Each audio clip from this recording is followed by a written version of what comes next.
ومن تبعهم ودعا بدعوتهم إلى يوم الدين. أما بعد، أعوذ بالله من الشيطان الرجيم. بسم الله الرحمن الرحيم. فلا تحسبن الله غافلا عما يعمل الظالمون. وقال الله تعالى: وعد الله الذين آمنوا منكم وعملوا الصالحات ليستخلفنهم في الأرض كما استخلف الذين من قبلهم. صدق الله العظيم. বাংলাদেশ খেলাফত মজলিস ঠাকুরগাঁও জেলা শাখা কর্তৃক আয়োজিত আজকের এই গণসমাবেশে উপস্থিত সংগ্রামী সর্বস্তরের এলাকাবাসী, আমি সর্বপ্রথম মহান আল্লাহ রাব্বুল আলামিনের দরবারে শুকরিয়া আদায় করছি, যিনি বাংলাদেশের মানুষের বুকের উপর থেকে জগৎ পাথরের ন্যায় চেপে বসা সময়ের স্বৈরশাসক, যুগের রব্য ফেরাউন জালিম শাহী শেখ, যাদের প্রাণের বিনিময়ে শাহাদাতের মধ্য দিয়ে বাংলাদেশের ক্ষমতার মস্তক থেকে ফ্যাসিবাদের অপসারণ হয়েছে, পতন ঘটেছে স্বৈরাচারী শেখ হাসিনা। 2009 সালের পিলখানায় শাহাদাত বরণকারী 57 জন দেশপ্রেমিক সেনা কর্মকর্তা, 2013 সালে বিশ্বনন্দিত মুফাসসিরে কোরআন আল্লামা দেলোয়ার হোসেন সাঈদী রহমাতুল্লাহ আলাইহির বিরুদ্ধে সরকার নির্ধারিত কোর্টের প্রহসনমূলক রায় মৃত্যুদণ্ডের প্রতিবাদ জানাতে গিয়ে শাহাদাত বরণকারী শতাধিক কোরআন প্রেমিক তৌহিদি জনতা 2013 সালে হেফাজতে ইসলামের ডাকে সাড়া দেয়া নবী প্রেমিক শাপলা চত্বরে জমায়েত ঘুমন্ত ও তাহাজ্জুদদার নেতা কর্মী, যাদেরকে পাখির মতো গুলি করে হত্যা করেছে স্বৈরাচারী, সেই 13 সালের 5ই মে শাপলা চত্বরের বীর শহীদদেরকে স্মরণ করছি।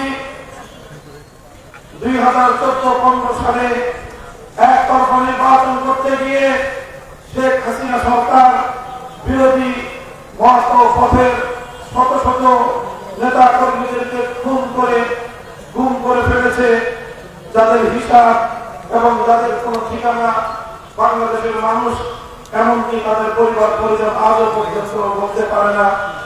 2021 সালে বাংলাদেশের স্বাধীনতার সুবর্ণ জয়ন্তী উদযাপনকালে দেশের মানুষের সঙ্গে এবং জাতির সেবায় নিয়োজিত রাষ্ট্রীয় বাহিনীর সদস্য, যারা শেখ হাসিনার আনুগত্য করতে গিয়ে নিজের ভাইয়ের বুকে গুলি চালিয়ে দেশের জনগণের বিরুদ্ধে যুদ্ধ ঘোষণা করে নজিরবিহীন ভাবে একটি স্থিতিশীল দেশে সহস্রাধিক ছাত্র জনতাকে ঠান্ডা মাথায় খুন করেছে, হত্যা করেছে। সকল শহীদদের শাহাদাত কবুলের জন্য আল্লাহর দরবারে দোয়া করছি এবং তাদের রূহের মাগফিরাত কামনা করে তাদের এই আত্মত্যাগ, তাদের এই কোরবানির প্রতি জাতির পক্ষ থেকে শ্রদ্ধা নিবেদন করে বলছি, তাদের এই আত্মত্যাগকে বাংলাদেশের মানুষ কোনদিন ভুলবে না।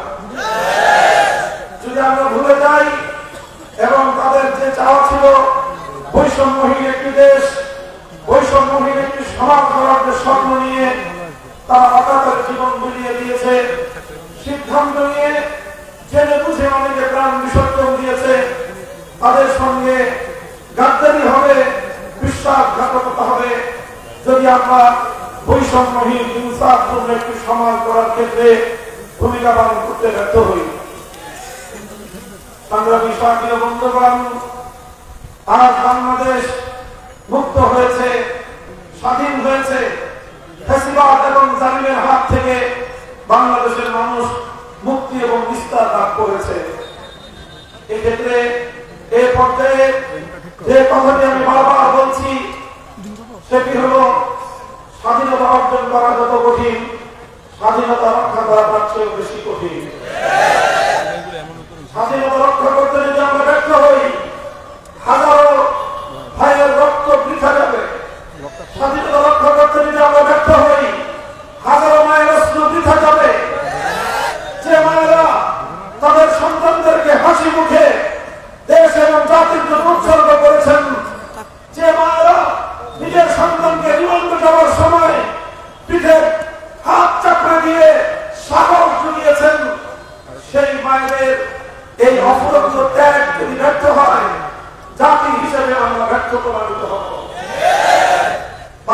সেই ব্যর্থতা দেখতে চায় না। আমি বিশ্বাস করি যে জাতির মায়েরা তাদের সন্তানকে মানবতার জন্য, জাতির জন্য, দেশের জন্য উৎসর্গ করতে উৎসাহ যোগায়, সে জাতি কোনদিন ব্যর্থ হতে পারে না। যে জাতির মায়েরা নিজেদের সন্তানদেরকে রাজপথে জালিমের বিরুদ্ধে লড়াই করার জন্য প্রেরণা যোগায়, সে জাতি কোনদিন ব্যর্থ হতে পারে না। ইনশাআল্লাহ বাংলাদেশ ব্যর্থ হবে না। বাংলাদেশকে যারা ব্যর্থ করতে চেয়েছিল তারাই ব্যর্থ এবং নাকাম হয়ে যাবে। সংগ্রামী সাথী বন্ধুগণ, তবে অতীতে তিক্ত অভিজ্ঞতা স্মরণ করিয়ে দিতে চাই, যেন আগামী দিন আর আমাদেরকে এই ধরনের কোন তিক্ত অভিজ্ঞতার সম্মুখীন হতে না হয়। বাংলাদেশ 1971 সালের 16 ডিসেম্বর তার স্বাধীনতার দিন আমরা অর্জন করেছি।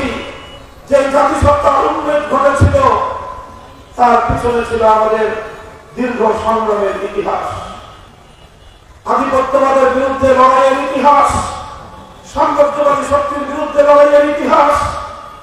আমরা এই বাংলাদেশ গঠন করার পিছনে তিনটি আধিপত্যবাদী শক্তির বিরুদ্ধে লড়াই করে বিজয় অর্জন করে তবেই বাংলাদেশ পেয়েছি আমরা। আমাদের প্রথম লড়াই ছিল ব্রিটিশ বেনিয়ার সাম্রাজ্যবাদী শক্তির বিরুদ্ধে। স্বার্থবাদী সাম্প্রদায়িক রবীন্দ্রনাথ ঠাকুরদের নেতৃত্বাধীন সহিংস গোষ্ঠীর বিরুদ্ধে আমাদেরকে সংগ্রাম করতে হয়েছিল। আপনারা সেই ইতিহাস পড়বেন, জানার চেষ্টা করবেন। যখনই পূর্ববঙ্গের মুসলমানরা নিজেদের অধিকার চেয়েছিল, নিজেরা সামনের দিকে এগিয়ে যাওয়ার জন্য একটি স্বাধীন জাতি হিসেবে বিশ্ব দরবারে মাথা উঁচু করে দাঁড়াবার চেষ্টা করেছিল, পশ্চিমবঙ্গের রবীন্দ্রনাথ ঠাকুররা তখনই আমাদের অগ্রযাত্রাকে রুখে দেওয়ার অপচেষ্টা চালিয়েছিল। এরপর 1947 সালে আমরা সেই পশ্চিমবঙ্গের দাদাবাবুদের বিরুদ্ধে একটি সংগ্রামের মধ্য দিয়ে স্বাধীন বাংলাদেশ গড়বার প্রেক্ষাপট তৈরি করেছিলাম। এরপরে এলো পশ্চিম পাকিস্তানি খান পাঠানদের দৌরাত্মের যুগ। 47 সাল থেকে 71 সাল দীর্ঘ 24 বছর আমরা তাদেরকে বলেছিলাম, আমরা পূর্ব পাকিস্তান, তোমরা পশ্চিম পাকিস্তান, আমরা তোমাদের ভাই, তোমরা আমাদের ভাই, ভাই ভাই তুমি চেষ্টা করে তুলব। ওরা আমাদেরকে বলতে চেয়েছিল না তোমরা আমাদের দাস, আমরা তোমাদের প্রভু। আমরা বলে চেয়েছিলাম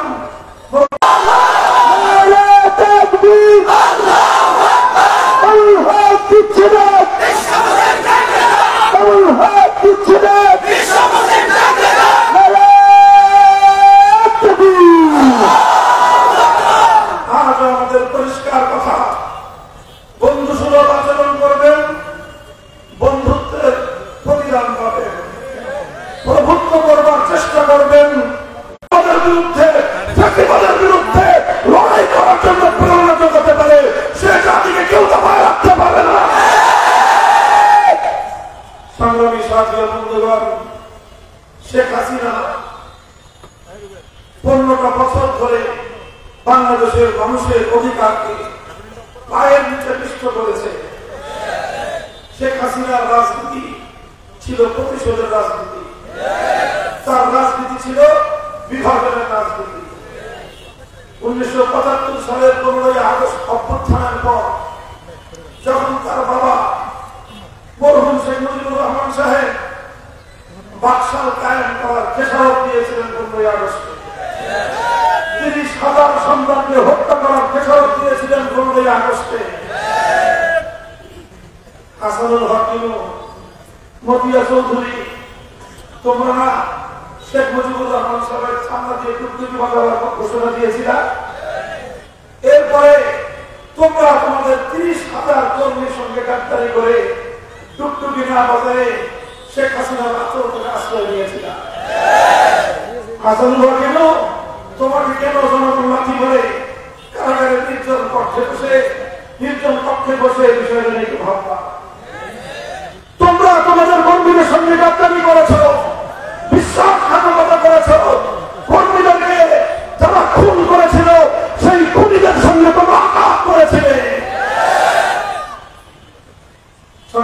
সাথে বন্ধুগণ, এইভাবে বাকশাল কায়েম করে দেশের মানুষকে উৎপীড়ন করা, খুন করা, গুম করা এবং স্বাধীন একটি দেশে সর্বপ্রথম প্রশাসনের লোকদেরকে দিয়ে ক্রস ফায়ারের নামে সিরাজ শিকদারদেরকে হত্যা করার পরিণাম পেয়েছিল শেখ মুজিবুর রহমান 15 আগস্ট। শেখ হাসিনা অতীতের ইতিহাস ভুলে গিয়ে শুধু 15 আগস্টের ঘটনাকে মনে রেখেছিলেন। ঘোষণা দিয়েছিলেন যে জাতি তার বাবাকে হত্যা করেছে তিনি সেই জাতির কাছ থেকে প্রতিশোধ গ্রহণ করবেন। 1975 সালে আন্তর্জাতিক গণমাধ্যমে প্রদত্ত শেখ হাসিনার বক্তব্য ছিল এটি। এরপর আমরা দেখেছি 1975-এর 15 আগস্ট থেকে 2024 সালের 5 আগস্ট 50 বছর শেখ হাসিনা রাজনীতি করেছেন। তার রাজনীতি ছিল প্রতিশোধের রাজনীতি। কার কাছ থেকে প্রতিশোধ নিয়েছেন? প্রতিশোধ নিয়েছেন বাংলাদেশের কাছ থেকে, প্রতিশোধ নিয়েছেন বাংলাদেশের জনগণের কাছ থেকে। তার বড় আক্ষেপ ছিল শুধু দেশ আর জনগণ না, সে প্রতিশোধ নিয়েছে আওয়ামী লীগের বিরুদ্ধে। একটু চিন্তা করে দেখবেন শেখ হাসিনা সেই বক্তব্যগুলো আজও বিভিন্ন গণমাধ্যম, সামাজিক যোগাযোগের মাধ্যমে সংরক্ষিত আছে। তিনি আওয়ামী লীগের নেতাকর্মীদের বিরুদ্ধে ক্ষোভ ঝেড়েছিলেন। এত বড় সংগঠন, এত নেতাকর্মী 15 আগস্ট আমার বাবাকে মেরে ফেললো, খুন করে ফেলে রাখলো, তার লাশ পড়ে থাকলো, আওয়ামী লীগের কোনো নেতাকর্মী এগিয়ে এলো না। তার ক্ষোভ ছিল আওয়ামী লীগের বিরুদ্ধেও। আওয়ামী লীগের দেখায় শাস্তি শেখ হাসিনা যে 75 আগস্টে তোরা শেখ মুজিবের পাশে দাঁড়াস নাই, তোদেরকে কিভাবে সাহায্য করতে হয় আমি শেখ হাসিনা দেখাই দেবো।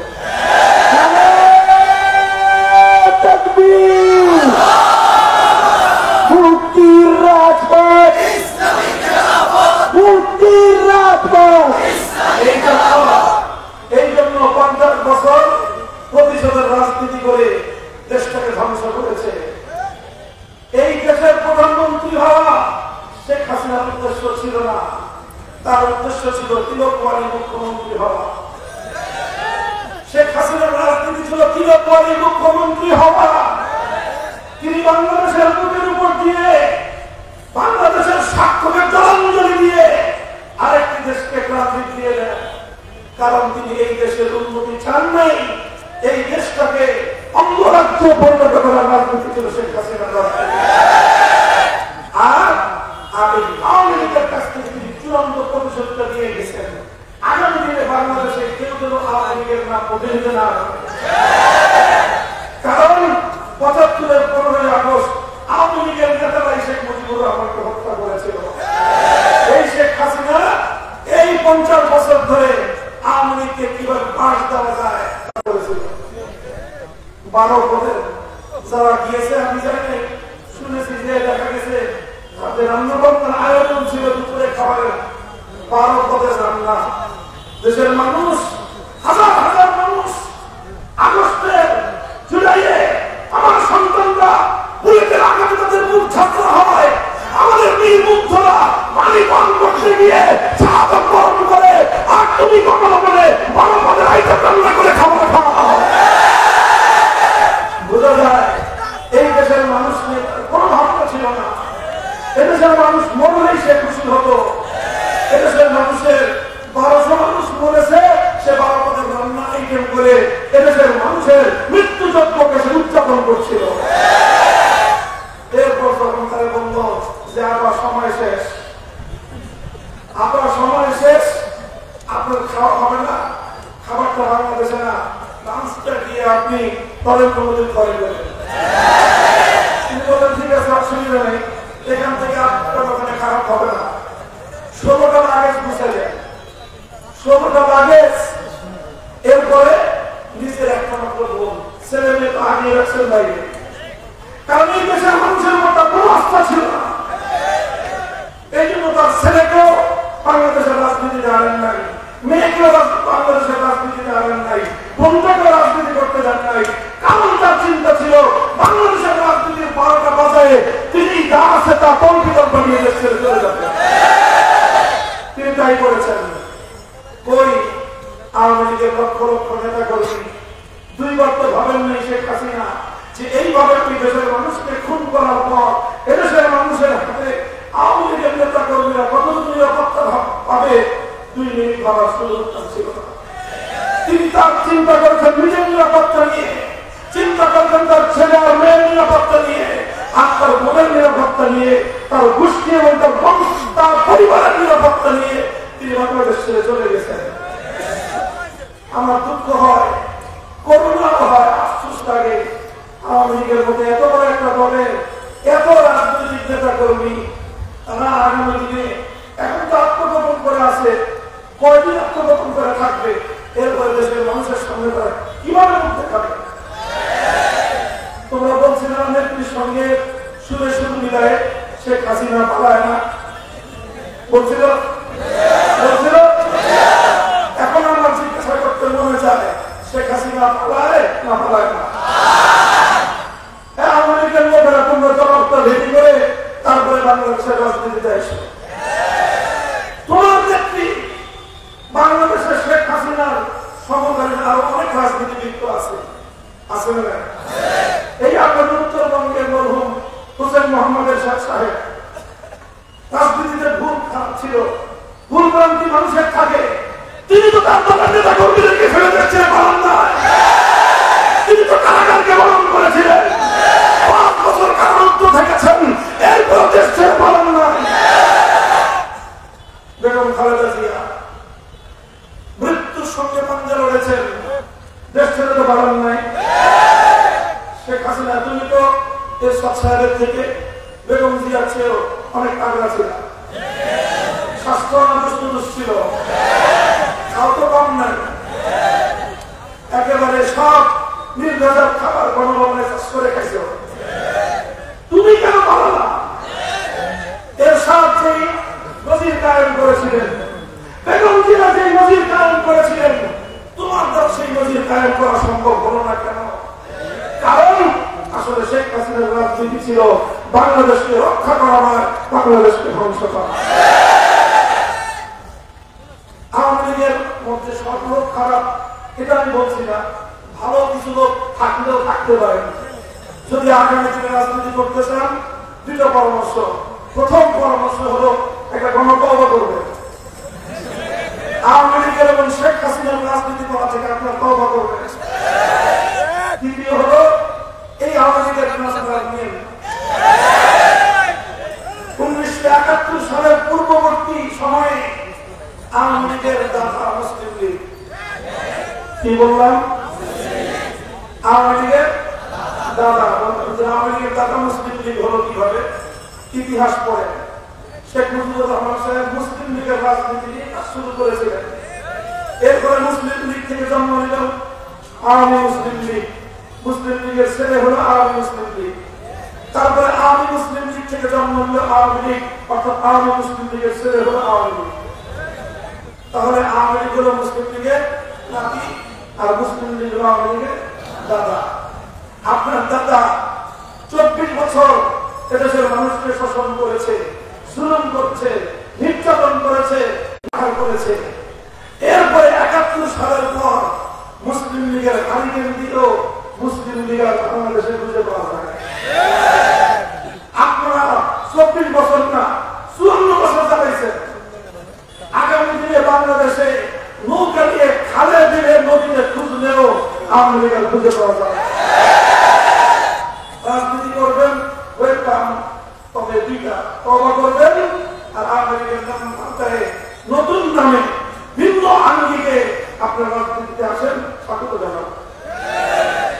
তবে আপনাদের একটা শাস্তি হওয়া দরকার যে এই ধরনের একটা মানসিক বৈকল্যের শিকার, প্রতিশোধ পরায়ণ, ইতিহাসের জঘন্যতম নমরুদ ফেরাউনের উত্তরাধিকারী শেখ হাসিনার মতো একটা সাইকো রোগীকে বাংলাদেশের জনগণের কাজের উপর আপনারা স্থাপন করে রেখেছে। আল্লাহ পাক আপনাদের হেদায়েত দান করুন, আর আপনারা যেখানে আছে ওখানে আল্লাহ হেদায়েত দান করুন। হাজার সহস্রাধিক মানুষের রক্তের দাগ তার হাতে লেগে আছে। শুধু এক বিপ্লবে 2013 সালে শতাধিক হেফাজতের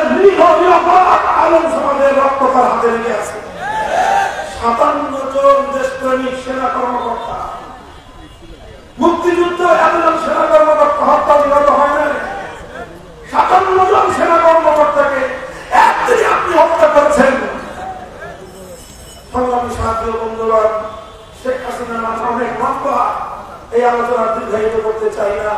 শেখ হাসিনার রাজনীতির আরেকটা দর্শন ছিল বিভাজনের রাজনীতি। বিভাজনের রাজনীতি, তিনি তার কথা না শুনলে যে কাউকে রাজাকার ট্যাগ দিয়ে দিতেন, মানে রাজাকার উৎপাদনের একটা অটোমেটিক মেশিন পেয়েছিলেন, আর একটা মুক্তিযুদ্ধ উৎপাদনের মেশিন। শেখ হাসিনা দাবি করলে ৭৫ সালে জন্ম নিয়েও মুক্তিযোদ্ধা, কারণ শেখ হাসিনা দাবি করতে পেরেছেন। আল্লাহ নবীকে গালি দিল মুরতাদ ব্লগার রাজীব হায়দার, বাস শেখ হাসিনার অটোমেটিক মেশিনে রাজীব হায়দার হয়ে গেল দ্বিতীয় প্রজন্মের প্রথম মুক্তিযোদ্ধা। নবীজিকে গালি দিছে, শেখ হাসিনা তাকে মুক্তিযোদ্ধা বানিয়ে দিল। এরপরে এদেশের ৪ কোটি ছাত্র জনতা শেখ হাসিনার বৈষম্যমূলক নির্দেশনা মানে নেয়। তারা কোটা সংস্কার করে অধিকার চেয়েছিল, শেখ হাসিনা বলে দিল তোরা সব তোরা সব রাজাকারের বাচ্চা। করে নাই? করে নাই? ৪ কোটি ছাত্র জনতা শেখ হাসিনার বিরুদ্ধে ক্ষুব্ধ হয়ে বাংলাদেশের প্রতিটি শিক্ষা প্রতিষ্ঠান থেকে আওয়াজ উঠেছিল, তুমি কে আমি কে। এটাই ছিল শেখ হাসিনার বিরুদ্ধে সবচেয়ে বড় হাতিয়ার। সেটা হলো সমস্ত বিভক্তি বিভাজন ভুলে গিয়ে এদেশের ৪ কোটি ছাত্র জনতা তারা স্কুল কলেজ ইউনিভার্সিটি আলিয়া মাদ্রাসা কওমি মাদ্রাসা সকল ভেদাভেদ ভুলে গিয়ে দেশের পক্ষে ফ্যাসিবাদের বিরুদ্ধে শেখ হাসিনার বিরুদ্ধে অভূতপূর্ব ঐক্য গড়ে তুলেছিল। ঐক্য বাংলাদেশের প্রাণ শক্তি, ঐক্যই হল বাংলাদেশের স্বাধীনতার শক্তি। আগামী দিনে ঐক্যটা রক্ষা করতে হবে, ঐক্য রক্ষা করতে হবে। এত তাড়াতাড়ি শেখ হাসিনা প্রেতাত্মাদের কাছ থেকে নিজেদেরকে নিরাপদ ভাবলে চলবে না। শেখ হাসিনা সীমান্তের অপর প্রান্তে ঘুরঘুর ঘুরঘুর করতেছে। খালি সে সীমান্তের উপরে ঘুরে তা না, সীমান্তের এই পারেও শেখ হাসিনার দোসররা বিভিন্ন জায়গায় বসে আছে। সময় পেলেই আবার তারা আবার ছবল মারবে, সুযোগ পেলেই তারা আবার ছবল মারবে। এই জন্য বাংলাদেশের বর্তমান বিরোধী দলীয় অন্যতম প্রধান নেতা মির্জা ফখরুল ইসলাম আলমগীর সাহেবের জন্মভূমি থেকে আমি বলতে চাই, বাংলাদেশ জাতীয়তাবাদী দল বিএনপি, জামায়াতে ইসলামী বাংলাদেশ, ইসলামী আন্দোলন বাংলাদেশ, হেফাজতে ইসলাম বাংলাদেশ সহ এনডিপি, এনডিপি, গণ অধিকার পরিষদ, বাংলাদেশ খেলাফত মজলিস, খেলাফত মজলিস, জমিয়তুল ইসলাম, খেলাফত আন্দোলন ইসলাম, যারা ফ্যাসিবাদ বিরোধী লড়াইয়ে গণতন্ত্র মঞ্চ সহ আমরা একসঙ্গে কাজ করেছি যার যার প্ল্যাটফর্ম থেকে। এখনই আমাদের মধ্যে বিভেদের এবং মতপার্থক্যের কোন দেয়াল যেন তৈরি না হয়ে যায়। আমরা যেন এত আগেই মনে করতে শুরু না করি যে শেখ হাসিনা এবং তার দোসরদের চূড়ান্ত ভাবে বিনাশ ঘটেছে, এমন আত্মতৃপ্তির ঢেকুর যেন আমরা এত দ্রুত না করি। হ্যাঁ, আমরা রাজনীতি করব, যার যার মতামত রাজনীতিতে আমরা তুলে ধরবো, ব্যক্ত করবো, কিন্তু ফ্যাসিবাদ বিরোধী ঐক্য আমাদের ধরে রাখতে হবে।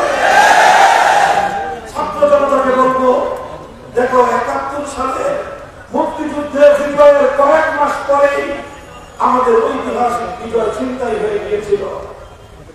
এদেশের ৭ কোটি মানুষের হাজার বছরের ঐতিহ্য, ৭ কোটি মানুষের ইচ্ছা এবং অভিপ্রায়কে পদদলিত করে শেখ মুজিবুর রহমান সাহেবের মাধ্যমে ভিনদেশী একটি রাষ্ট্র এবং সরকার তাদের দেশের সংবিধানের মূলনীতিগুলোকে পুঁজি করে একটি প্রেসক্রিপশন আর একটা ছোট্ট চিরকুটের মাধ্যমে বাংলাদেশের সংবিধান তৈরির মূল ভিত্তি রচনা করে দিয়েছিল। ৭২-এর চেতনা নতুন করে বাংলাদেশে ঢাকা চালাতে উঠেছিল। ৭১-এর চেতনা একটা, ৭২-এর চেতনা একটা। আওয়ামী লীগ ৭২-এর চেতনার মাধ্যমে ৭১-এর চেতনাকে ছিনতাই করেছিল। বৈষম্য বিরোধী ছাত্র নেতৃবৃন্দ ২৪ সালে এই চেতনাকেও আবার আরেকটা পাল্টা চেতনার মাধ্যমে হাইজাক করার পায়দারা চলতে পারে। তোমরা হুঁশিয়ার থেকো, সোচ্চার থেকো। আমি এই 24 জুলাই এবং আগস্টের বিপ্লবের গতি প্রকৃতি খুব গভীরভাবে পর্যবেক্ষণ করার চেষ্টা করেছি। আমার কাছে একটা নয়নাভিরাম দৃশ্য অঞ্চল ধরা করেছে। এই বিপ্লবের গতিপথ যেটা তৈরি করে দিয়েছিল, আমরা দেখেছি উত্তপ্ত ঢাকার রাজপথে এবং বিভিন্ন জেলা ও বিভাগীয় শহরগুলোর রাজপথে আমাদের ছেলেরা আন্দোলন করছে, সংগ্রাম করছে, শাহাদাত বরণ করছে, হতাহত হচ্ছে। উত্তাল সেই দিনগুলোতে যখনই নামাজের রক্ত হয়ে গেল, আমাদের স্কুল কলেজের ছেলেরা, ইউনিভার্সিটির ছাত্ররা রাজপথে দাঁড়িয়ে আল্লাহু আকবার আল্লাহু আকবারের আজানের ধ্বনিতে বাংলার আকাশকে মুখরিত করে তুলেছিল। এরপর একজন ইউনিভার্সিটির ছাত্র, কোন হুজুর লাগে নাই, তাকে কোন আলেম লাগে নাই, তারা নিজেরাই ইমাম হয়ে নামাজ পড়েছে জামাতের সাথে। শত শত হাজার হাজার ছাত্র সারিবদ্ধভাবে রাজপথে তাদের বুকে কালো রক্ত ঝরেছে। সেই রাজপথের উত্তপ্ত পিচ ধারা পথকে জায়নামাজ বানিয়ে সেজদায় লুটিয়ে পড়েছে। আর এরপর আল্লাহর দরবারে শরীয়তের হাত উত্তোলন করেছে। চোখের অশ্রু ঝরিয়ে আল্লাহর দরবারে তারা ফ্যাসিবাদের বিরুদ্ধে সাহায্য কামনা করেছে। দেখবেন আজও সামাজিক যোগাযোগ মাধ্যম, গণমাধ্যমের বিভিন্ন পোর্টালে সেই দৃশ্যগুলো এখনো জলজল করছে। এটাই ছিল আগস্ট বিপ্লবের মূল হাতিয়ার। সম্ভব হতো না বিএনপি, জামাত সহ সমস্ত শক্তিগুলো ঐক্যবদ্ধ হয়েও এই ফ্যাসিবাদী ভারতের সেবাদাসী শেখ হাসিনাকে ক্ষমতার মস্তক থেকে অপসারণ করতে পারে না। এই ছোট্ট ছোট্ট আগামীদের মতো ছাত্ররা পারল। কেন পেরেছিল? কারণ এই ছাত্ররা তখন ফরিয়াদ করে, নিজের শহীদী ভাইয়ের রক্তের নজরুলা পেশ করে, চোখের অস্ত্র দিয়ে আল্লাহ দরবারে ফরিয়াদ করেছিল। আল্লাহ তাদেরকে সাহায্য করেছেন। আর তাই তাদের ভয়ে শেখ হাসিনা দুপুরের সাজানো পাকানো খাবার না খেয়ে নরেন্দ্র মোদীর কোলে গিয়ে ছাপ দিতে বাধ্য হয়েছে। এই হল বিপ্লব, আর এই হল বিপ্লবের গতি প্রকৃতি। খবরদার বাংলাদেশের এই আগস্টের বিপ্লবকে ইসলাম বিরোধী ধারায় প্রচারিত করবার, প্রচারিত করবার, চালিয়ে যাওয়ার চেষ্টা করা হলে রক্ত দিয়ে আমরা রুখে দাঁড়াবো। আজান হচ্ছে, একটু আজান করবে, এটাকে আমরা শেষ করে দিচ্ছি। আমার কথা শেষ, একটু অপেক্ষা করবে।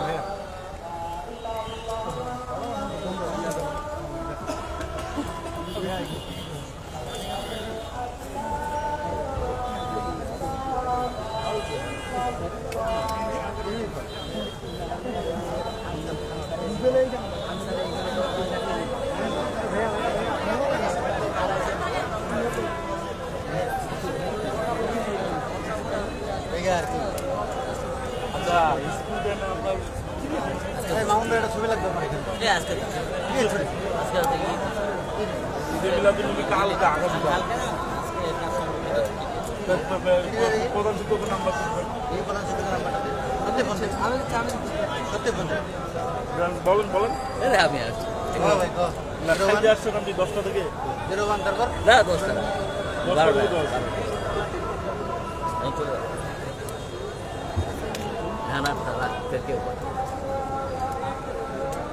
প্রিন্সিপাল এর আগে যে ছাত্রছাত্রীরা ক্লাস না করায়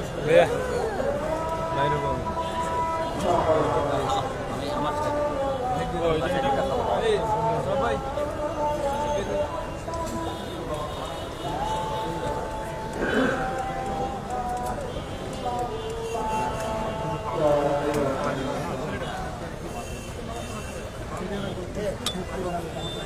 সংগ্রামী সাথী বন্ধুগণ, কাজেই আগস্ট বিপ্লব এটা একটা মহিমান্বিত বিপ্লব। এই বিপ্লব বাংলাদেশের হাজার বছর ঐতিহ্য এবং ইতিহাসের ধারাবাহিকতা এই বিপ্লব। কাজেই আমরা ৯৭% মুসলমানদের ধর্মীয় চেতনা, সেন্টিমেন্টের প্রতি সকলকে যথাযথ শ্রদ্ধা বজায় রাখা হবে। যদি সেটা সম্ভব না হয়, সম্প্রীতি বাংলাদেশ সম্ভব হবে না। একদিকে একদিকে সংখ্যালঘু মুসলমানদের ধর্মীয় চেতনাকে মর্যাদা দেওয়ার পাশাপাশি সকল সংখ্যালঘু হিন্দু বৌদ্ধ খ্রিস্টান সহ উপজাতি যে সকল সংখ্যালঘু মানুষের বসবাস এই বাংলাদেশের সীমান্তে, সেই সংখ্যালঘুদের জান মাল ইজ্জত আবরু অর্থনৈতিক এবং ধর্মীয় সকল অধিকার ধীরে ধীরে আমাদেরকে রক্ষা করতে হবে। ইনশাআল্লাহ বাংলাদেশ সেটা পারবে। বিগত 1.5 মাস এই 40 দিন তার প্রমাণ রেখেছে। আমি একটা কথা বলে আসছি, আসলে এই আওয়ামী লীগের আমলে এবং তার আগে পরে সংখ্যালঘু নির্যাতনের সেই ঘটনাগুলো সংঘটিত হয়, এর আসল রূপ হলো, প্রকৃত ঘটনা হলো শেখ হাসিনা এবং তার সাম্প্রদায়িক অপশক্তি রাতের অন্ধকারে সংখ্যালঘুদেরকে কান্নাকিনি হয়ে ছবল মাত্র, দিনের বেলায় তাই আবার বোঝা হয়ে থাকতে আসে। নাটক নাটক নাটক। এই নাটকের কলা কুশীলকরা যদি ঘুরে দাঁড়াবে না বলে, ইনশাআল্লাহ বাংলাদেশে আর কোনদিন কোন সংখ্যালঘু নিপীড়নের ঘটনা ঘটবে না।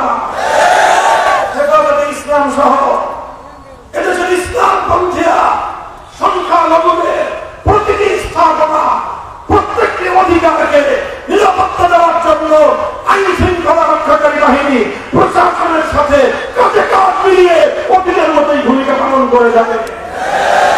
বাংলাদেশে সাম্প্রদায়িক সংঘাতের কোন স্থান, কথা ঠিক না ঠিক?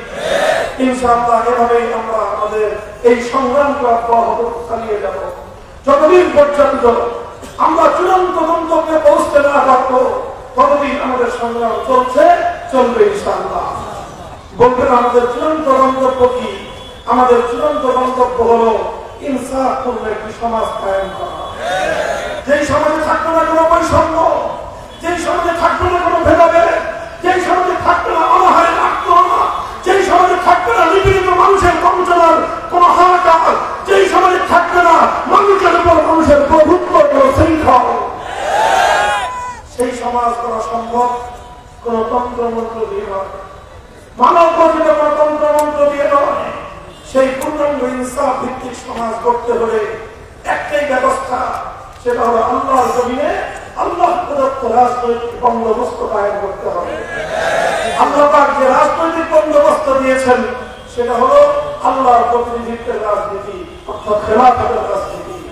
আসুন আমরা একটা স্লোগান তুলব, ধর্ম বর্ণ ভিন্ন মত বলেন